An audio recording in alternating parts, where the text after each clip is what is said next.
A gente vai tratar a respeito da virgindade de Maria. Maria era virgem ou não era virgem? Qual é a posição da doutrina espírita? E existia alguma possibilidade, segundo os ensinamentos espíritas, de Maria ser virgem? E já que Jesus encarnou, Jesus nasceu, Jesus veio na carne, então isso nos leva à seguinte pergunta: ele era filho do Espírito Santo? Ele era filho de um espírito, digamos assim? Maria foi fecundada por um espírito? A posição da doutrina espírita, a posição oficial é que não. É que Maria foi fecundada como qualquer outra mulher, através do ato sexual.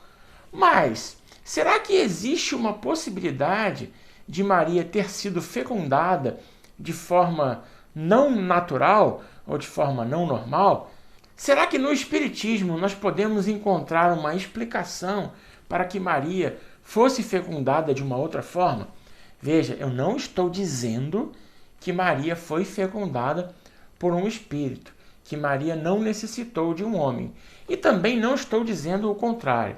Eu não sei se ela foi ou se não foi fecundada por uma pessoa. Mas, segundo a doutrina espírita, Jesus nasceu como qualquer outra pessoa, e todo o processo aconteceu da mesma forma. Mas, se nós trabalharmos os fenômenos espíritas, nós conseguiremos achar uma possibilidade, uma explicação para o caso de Maria ter sido fecundada não por um homem encarnado, mas por um espírito. E como seria isso? Se nós avaliarmos os fenômenos espíritas, nós vamos encontrar os fenômenos de transporte, de materialização e de desmaterialização.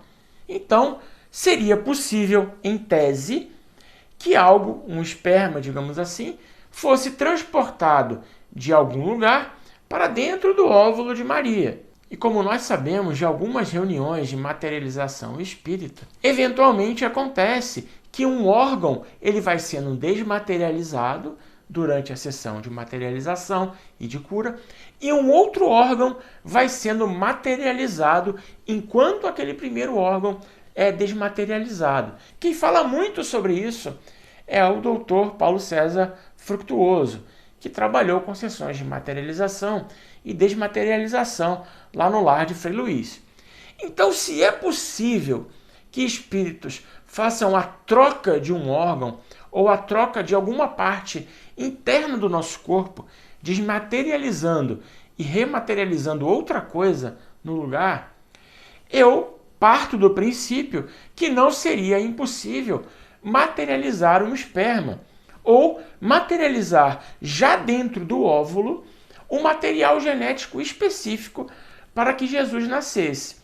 Então, assim, dentro dos fenômenos espíritas, dentro do que o Espiritismo nos ensina e nos mostra, há sim a possibilidade de que Maria tenha tido um filho sendo virgem, apesar de não ser isso que é espalhado, que é dito na doutrina espírita. Essa é a interpretação dos católicos e é a interpretação dos evangélicos. Também é a interpretação dos muçulmanos. Os muçulmanos também concordam que Jesus nasceu de uma mulher virgem, de uma mulher que não tinha tido relações sexuais com ninguém antes.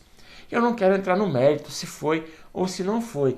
Eu só queria trabalhar a possibilidade de ter sido da forma como a Igreja Católica e as igrejas evangélicas nos dizem. E segundo o Espiritismo, existe sim essa possibilidade.